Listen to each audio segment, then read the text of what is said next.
जय श्री माता जी। यह video documentary Uttar Pradesh सहयोग परिवार की तरफ से परम पूज्य श्री माता जी के पावन श्री चरणों में हृदय से समर्पित है।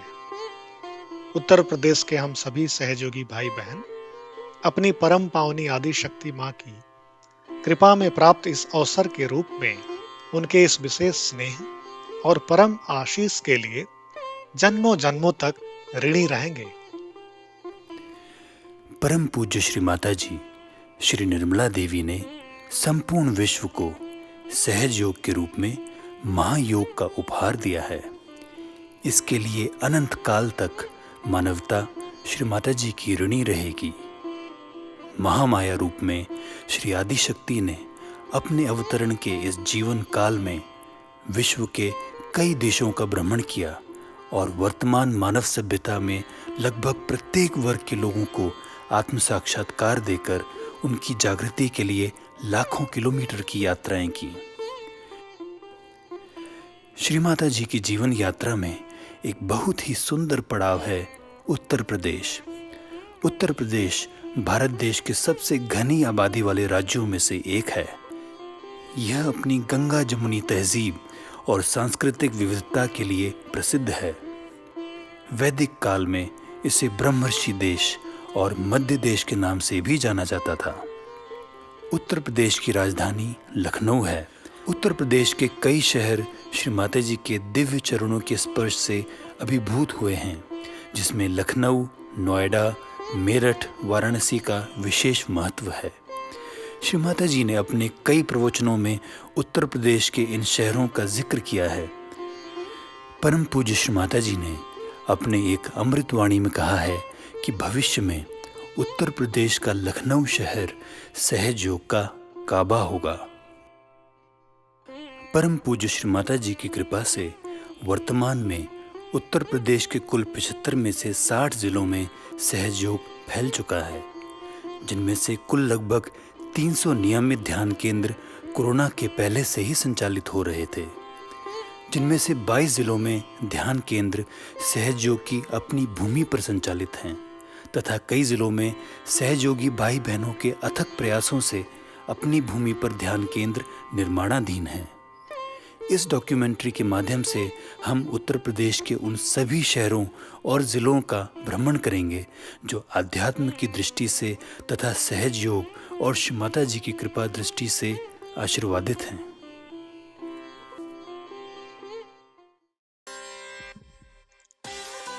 लखनऊ उत्तर प्रदेश की राजधानी है, जिसे प्राचीन काल में लक्ष्मणपुरी के नाम से जाना जाता था। खुशियों के शहर के खिताब से नवाजित तथा अदब, नजाकत, नफासत और बेहतरीन जायकों के लिए मशहूर लखनऊ को नवाबों का शहर भी कहा जाता है। 1857 में अंग्रेजी सत्ता के विरुद्ध आजादी का पहला बिगुल लखनऊ से ही बजा था। ऐतिहासिक और पर्यटन की दृष्टि से महत्वपूर्ण यहाँ के कई स्थान जैसे भूल भुलैया, रूमी दरवाजा, रेसिडेंसी और चारबाग स्टेशन इत्यादि पूरे विश्व के पर्यटकों को आकर्षित करते हैं। लखनऊ शहर से श्री माता जी का बड़ा ही आत्मीय नाता रहा है। यहाँ से जुड़े अपने संबंधों की गहराई पर बात करते हुए कई प्रवचनों में उन्होंने कहा है कि यह उनका ससुराल है और वे यहाँ की बहू हैं। लखनऊ को पहली बार श्री माता जी के पवन श्री चरणों का स्पर्श सन 1940 में ही प्राप्त हो गया, जब उन्होंने लखनऊ के प्रसिद्ध आईटी कॉलेज में क्लास 11 यानी इंटरमीडिएट में प्रवेश लिया था और यहाँ 1 वर्ष की पढ़ाई भी की थी। दूसरी बार श्री माता जी के पावन श्री चरण लखनऊ की भूमि को तब स्पर्श हुए जब सर सीपी की नियुक्ति वर्ष 1950 में एक सिटी मैजिस्ट्रेट के पद पर हुई। वर्ष 1965 में जब सर सीपी तत्कालीन भारत के प्रधानमंत्री श्री लाल बहादुर शास्त्री के सचिव के रूप में दिल्ली में थे, उस समय श्री माता जी ने लखनऊ में काफी दिनों तक निवास किया था और उसी दौरान लखनऊ के निराला नगर में उन्होंने एक भव्य भवन का निर्माण कराया, जिसकी संरचना पानी की जहाज से मिलती जुलती है। जर्मनी में वर्ष 1986 की कार्तिकेय पूजा के प्रवचन में श्री माता जी ने इस घर के निर्माण से जुड़ी कई रोचक बातें बताई हैं। श्री माता जी के हाथों निर्मित इस भवन में कुल 20 बेडरूम, 5 ड्राइंग रूम, 60 दरवाजे और 100 खिड़कियां हैं। And I got such a huge house made in such a little money. And such a house that people said that even Taj Mahal may fall down, this will not fall. But I made a good foundation, everything, because I had bricks so cheap.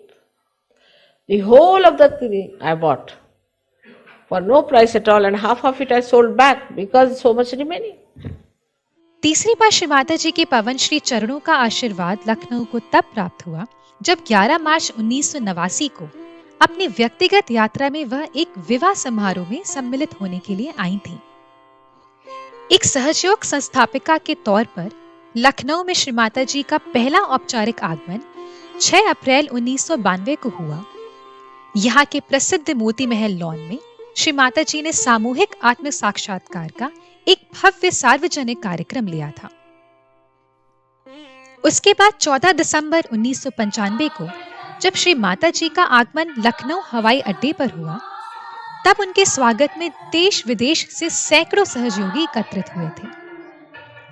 इस बार का सार्वजनिक कार्यक्रम चारबाग में आयोजित हुआ था, जिसमें लगभग 10,000 से अधिक नए लोगों को आत्म साक्षात्कार के लिए एकत्रित किया गया। वर्ष 1996 में श्री माता जी जब पुनः लखनऊ आई, तो उस समय भी स्टेडियम में ही सार्वजनिक कार्यक्रम रखा गया था। लखनऊ में गोमती नगर के विपुल खंड में स्थित सहयोग का मुख्य ध्यान केंद्र उत्तर प्रदेश ही नहीं बल्कि पूरे भारत के सहयोगियों में अपनी भव्यता और सुंदरता के लिए जाना जाता है। ध्यान केंद्र की इस भूमि को श्री माता जी ने अपनी 1996 की लखनऊ यात्रा के दौरान तत्कालीन राज्यपाल से मिलकर इसका अलॉटमेंट करवाया था। वर्ष 2003 और 4 में जब इसका निर्माण हो रहा था, तब उन्होंने 12 लाख रुपए अपने निजी अकाउंट से दिए थे। यह ध्यान केंद्र वर्ष 2005 में पूरी तरह बनकर तैयार हो गया था, जिसमें लगभग 1500 तक लोग एक साथ बैठकर ध्यान कर सकते हैं। वर्तमान में लखनऊ जिले में शहर और ग्रामीण क्षेत्र मिलाकर कुल 29 ध्यान केंद्र कोरोना काल से पूर्व तक संचालित हो रहे थे। वर्तमान में लखनऊ में लगभग 2000 परिवार सहयोग से जुड़े हैं, जो मां की कृपा से आध्यात्मिक उत्थान प्राप्त करने के साथ साथ उत्तर प्रदेश के अन्य जिलों में भी जाकर सहयोग के प्रचार प्रसार का माध्यम बनते हैं।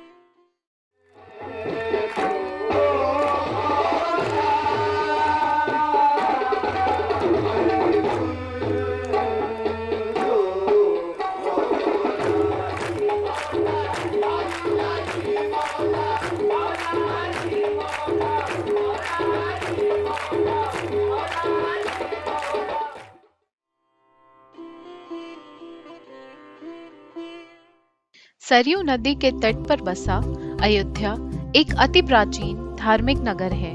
मान्यता है कि इस नगर को मनु ने बसाया था और इसे अयोध्या का नाम दिया, जिसका अर्थ होता है अयुध्य, अर्थात जिसे युद्ध के द्वारा प्राप्त ना किया जा सके।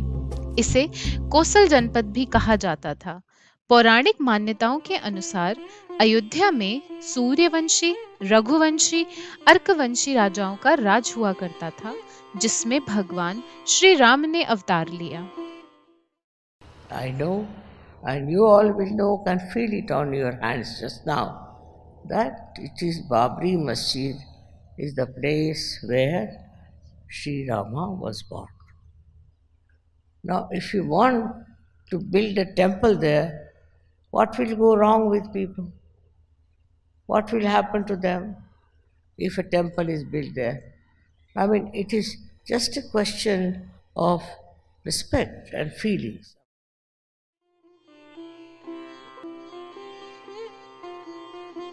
वर्तमान में अयोध्या में सहयोग का अपना ध्यान केंद्र स्थापित है, जहां पूरे जिले से सहयोगी साप्ताहिक सामूहिक ध्यान के लिए आते हैं।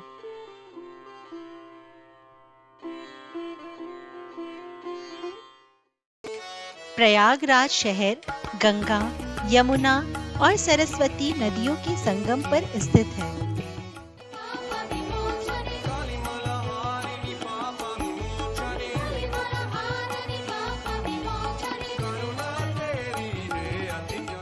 प्रयागराज में सहजयोग वर्ष 1993 के दौरान शुरू हुआ। हर वर्ष कुंभ मेले के दौरान यहाँ पर आत्म साक्षात्कार का कार्यक्रम आयोजित किया जाता है, जिसमें कई हजार लोग अपना आत्म साक्षात्कार प्राप्त करते हैं। वर्ष 2019 में आयोजित अर्ध कुंभ मेले के दौरान करीब 2.5 लाख से भी ज्यादा लोगों ने इसका अनुभव प्राप्त किया। वर्तमान में यहाँ 400 से अधिक लोग नियमित रूप से सहजयोग का अभ्यास कर रहे हैं।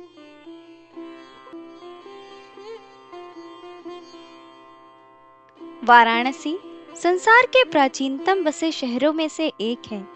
इसे बनारस और काशी भी कहते हैं। हिंदू, बौद्ध एवं जैन धर्म में इसे पवित्र नगर माना जाता है। वाराणसी नगर को परम पूज्य श्री माता जी के पावन चरणों का स्पर्श 2 बार प्राप्त हुआ। अनंत आशीर्वाद है आप सबको, सबको अनंत आशीर्वाद है। आप सब हो गए साधु। कहत कबीर आनंद भयो। यह कार्यक्रम कोलकाता एवं गोरखपुर सहजयोग सामूहिकता के सहयोग से आयोजित हुआ था। कोरोना काल से पूर्व तक वाराणसी में मुख्य ध्यान केंद्र के अलावा कुल 12 ध्यान केंद्र संचालित हो रहे थे, जहां लगभग 550 से अधिक सहजी भाई बहन नियमित ध्यान करते हैं।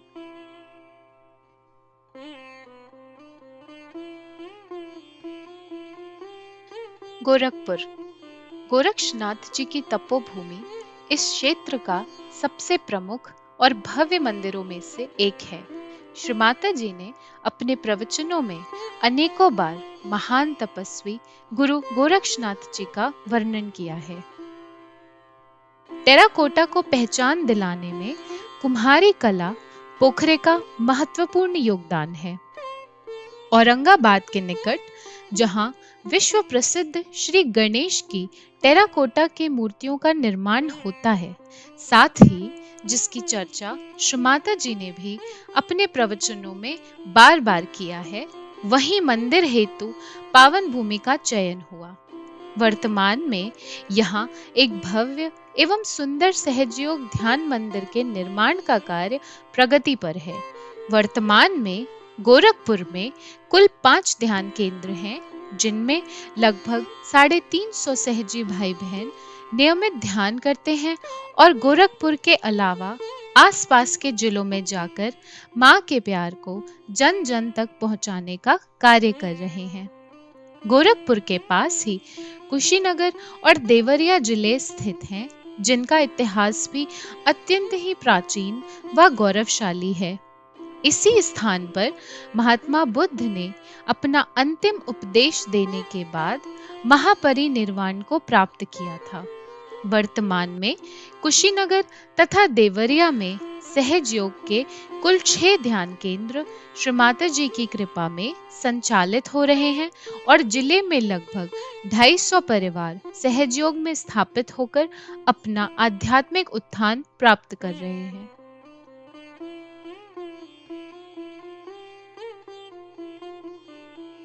नोएडा शहर उत्तर प्रदेश की उद्योग नगरी है, जिसे राष्ट्रीय राजधानी क्षेत्र में शामिल किया गया है।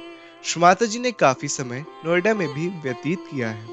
वर्ष 1989 से 2010 तक की अवधि काल में यहाँ कई बड़ी पूजाएं, सहज योग के सार्वजनिक कार्यक्रम के साथ साथ उन्होंने कई महत्वपूर्ण कार्य किए। वर्ष 1993 में सहज योग ध्यान केंद्र तथा वर्ष 2007 में मुख्य ध्यान केंद्र का उद्घाटन किया। वर्ष 2010 में श्री माता जी ने अपनी आखिरी साकार विराट पूजा नोएडा के एपीजे स्कूल में प्रदान की थी। इसके बाद की विराट पूजाओं को आयोजित करने में नोएडा के मुख्य ध्यान केंद्र की बड़ी भूमिका रही है। वर्ष 1996 में श्री माता जी ने विश्व निर्मल प्रेम आश्रम की नींव रखी तथा वर्ष 2003 में इसका उद्घाटन किया गया। यह आश्रम श्री माता जी ने निराश्रित एवं विस्थापित महिलाओं और बच्चों के लिए निर्माण किया, ताकि वे भविष्य में आत्मनिर्भर होकर सम्मानजनक जीवन पाएं। नोएडा के पास स्थित जिला गाजियाबाद राष्ट्रीय राजधानी क्षेत्र का एक हिस्सा है। गाजियाबाद में वर्ष 1985 में सहजयोग ध्यान केंद्र की शुरुआत हुई।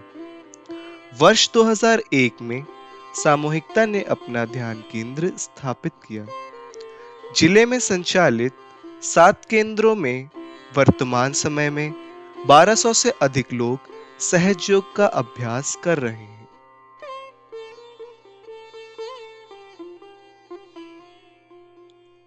लखनऊ में सिटी मजिस्ट्रेट का कार्यकाल पूरा होने के बाद सर सीपी श्रीवास्तव का तबादला मेरठ में एडिशनल डिस्ट्रिक्ट मजिस्ट्रेट के पद पर हुआ, जिसके कारण वे श्री माता जी तथा अपनी दोनों पुत्रियों के साथ मेरठ चले गए।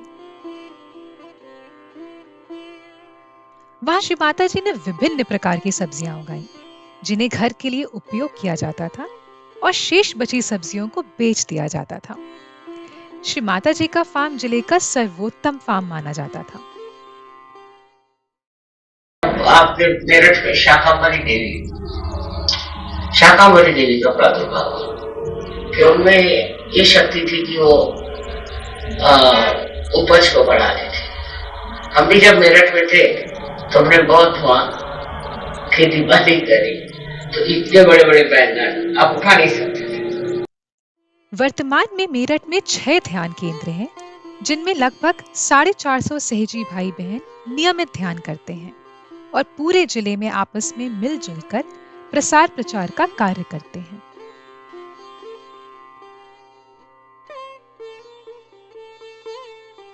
मुरादाबाद रामगंगा, गंगा और ढेला नदियों के मध्य बसा हुआ एक नगर है।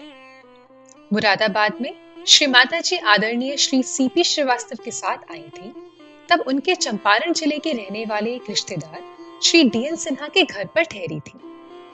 श्री माता जी कई दिन तक मुरादाबाद में रहीं और उन्होंने पीतल के बर्तनों के बारे में जाना और खरीदारी भी की।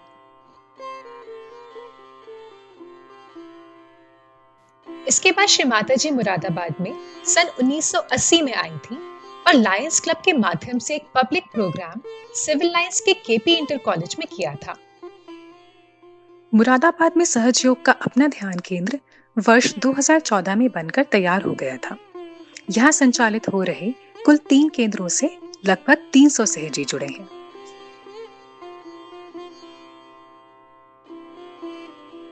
सहारनपुर शहर उत्तर प्रदेश के पश्चिमी भाग में स्थित है। यह लकड़ी की नक्काशी सहित कुटीर उद्योगों के लिए भी प्रसिद्ध है। श्री माता जी के अनेक केंद्रों के लकड़ी के नक्काशीदार सिंहासन सहारनपुर से खरीदे गए हैं। सहजयोग की शुरुआत यहाँ वर्ष 1988 में हुई थी। वर्ष 2010 के दौरान शहर में अपना ध्यान केंद्र स्थापित किया गया था। जिले में स्थापित 6 केंद्रों में लगभग 500 सहजी भाग ले रहे हैं।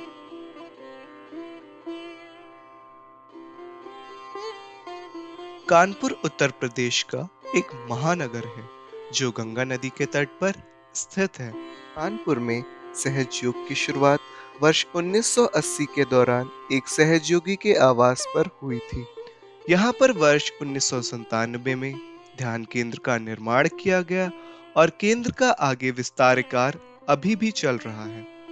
वर्तमान में कानपुर नगर और कानपुर देहात दोनों जिलों में चलाए जा रहे 24 ध्यान केंद्रों में करीब 950 से अधिक सहयोगी हैं तथा कानपुर के निकट स्थित उन्नाव जिलों में ही सर सीपी श्रीवास्तव का पालन पोषण उनके चाचा जी द्वारा एक संयुक्त परिवार में हुआ था। बाबा मामा द्वारा लिखित पुस्तक माय मेमोरीज में उल्लेख है कि जब सर सीपी श्रीवास्तव अपनी दुल्हन श्रीमाता जी को दिखाने के लिए पहली बार उन्नाव ले गए थे, तब परिवार के सभी लोग एक पारंपरिक भारतीय ईसाई लड़की यानी श्रीमाता जी को साड़ी के पल्लू में सर ढककर सभी के बड़े के पैर छूते हुए देखकर चौंक गए। उन्नाव में सहजयोग ध्यान केंद्र की शुरुआत वर्ष 1995 में एक सहजयोगी के घर पर हुई थी। वर्ष 2008 के दौरान सामूहिकता ने अपना केंद्र स्थापित कर लिया। वर्तमान में जिले में चलाए जा रहे 10 ध्यान केंद्रों में लगभग 570 से अधिक लोग सहज योग का अभ्यास कर रहे हैं।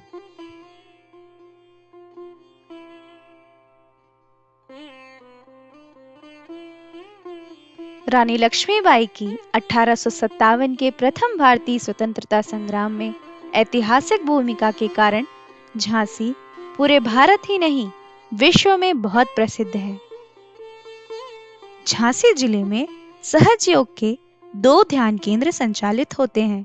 लगभग 150 सहज योगी परिवार झांसी में नियमित रूप से ध्यान कर रहे हैं तथा प्रचार प्रसार का माध्यम बन रहे हैं।